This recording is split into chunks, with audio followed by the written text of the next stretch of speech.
We're going to talk about what has happened in Ukraine on this day of the Russian invasion. We'll examine the actions and the strategies, both military and political. Now, if this is your first time watching, my name is Darren Gertis. I'm a professor who's built multiple leadership programs at Charleston Southern University. So we'll also view these events through the lens of leadership. And I also wrote a book about Zelensky called I Need Ammunition, Not a Ride, and you can find it on Amazon. Okay, so it's the beginning of the fourth month. I mean, the fourth full month has just started. Ukraine survived 3 months of Russian aggression, and the numbers are not really all that happy. The governor of Donetsk has claimed that 432 civilians were killed, and that's all that he knows of. There's probably plenty more, and 1,167 civilians have been wounded. In Kiev, the numbers are worse, with at least 1,303 dead, according to the national police. And so the figures are going to increase as territory is taken back and people can actually see what the numbers are.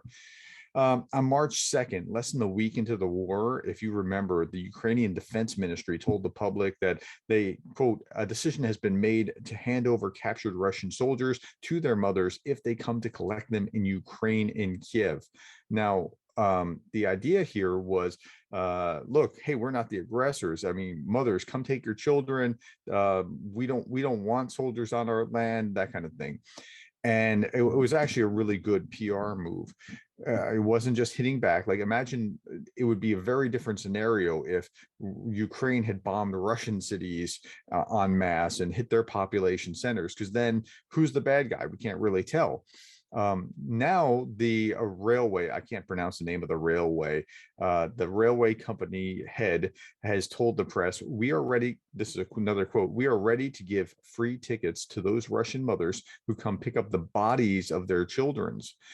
We will do everything for free. We'll bring you in. We'll give you the bodies. We'll take you out of the country.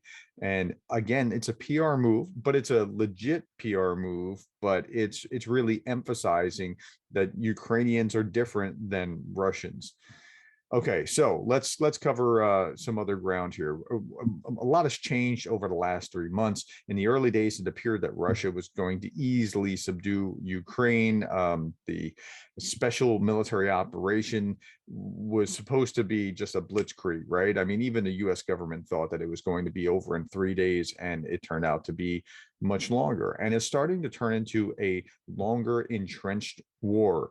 The former NATO general, Lukopoulos, I don't know if I'm pronouncing that right, it sounds Greek, estimated that Russia has about 9 months to finish the job before Ukraine can, quote, absorb all the weapons from the West and make them operational, form the right units, and train them. So what's going on here is that there's this window where Russia still has an advantage, but by the time that all the Western weapons come into the country, if they don't do something within that window of time, the momentum, the firepower is going to shift to the Ukrainian side. And just because Russia has nuclear weapons is no guarantee that, what we found is that nuclear weapons are supposed to be a deterrent, but you can't really use them without becoming a pariah, or because it's absolutely necessary. And it's not absolutely necessary just to subdue your neighbor. It's absolutely necessary for your defense. So, okay. So they're shelling in Kharkiv and Zaporizhia, they're shelling all over the country, still in multiple places, not as much as at first, but there's a front line that's clearly formed. And this front line is going to last for hundreds of miles. And it's in the shape of something that looks weird, almost like the country of Vietnam. Like, have you seen the country of Vietnam on a map, and then you look at the shape of the occupied territory? It looks strangely familiar. And the epicenter of all this is a town called Severodonetsk. Okay, and this town is just in the pocket. It's like an inverted C, and the town is just in the pocket of the sea, and so that's really what's going on here. So if you're looking at that map, you'll see all these things. The political battle lines have also become clearer. It's not just the military battle lines, and that one town and its sister city are going to be the thrust. You can see it. It's in Technicolor. You can just see that this is where it's going to go. But there's also political um, uh, changes in the lay of the land as well. So, for example, sanctions have really started to affect Russia, and Russia has double-digit inflation. Now we have inflation here as well, and that's true, but Russia's really feeling it. Western countries have largely pulled out. McDonald's has left permanently for good, closed all its stores, sold as many as it could, closed the ones that it couldn't close. Starbucks has left, hotels have left. Western brands have generally left the country because of these sanctions. So it's not just, don't just think brands, think of all the pieces of things that go into Russian goods. I was watching something the other day, and they were talking about the tanks, the Russian tanks. Well, the Russian tanks from World War II were made largely with Lend-Lease parts.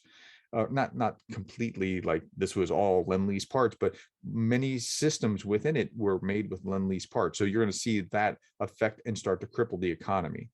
Okay, so there's now a new law that Russia would seize the property of unfriendly Western companies. Now that's going to be a problem, because once that starts to happen, these companies are never coming back. And at the same time, Russia's moving closer to debt default. And if they default, then nobody wants to do business with somebody who defaulted. It's kind of like having personal bankruptcy. It's a mark on you for many years.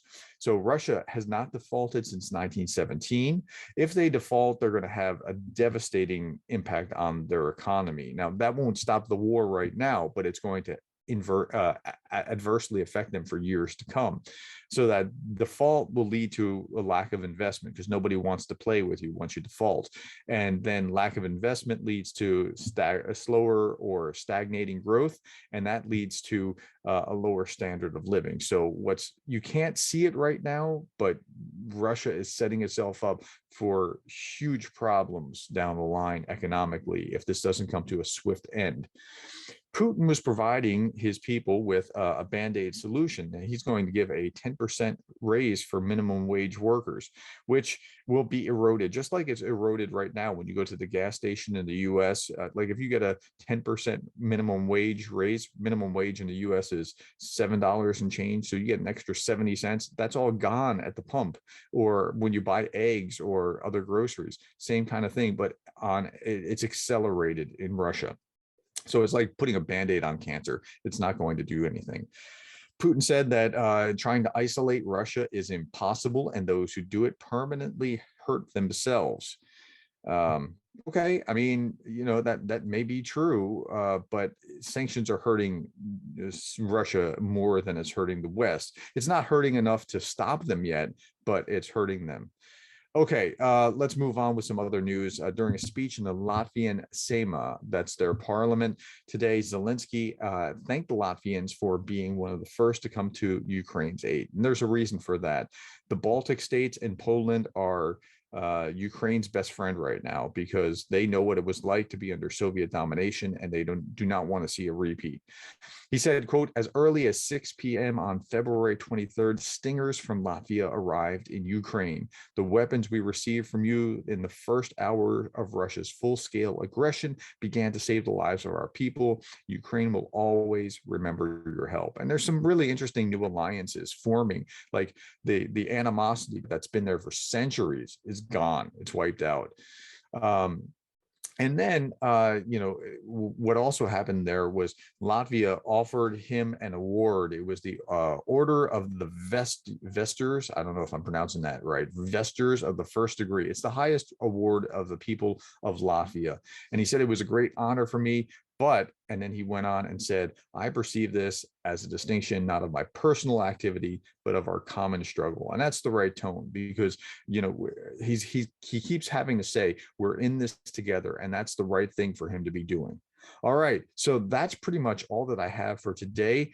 And I'll update you tomorrow on what happened on day 93.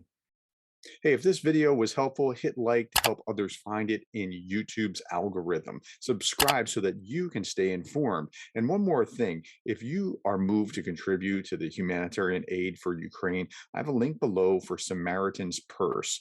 If you want to give, be sure to give only to reputable organizations. There's a lot of scammers out there. Thanks for your time.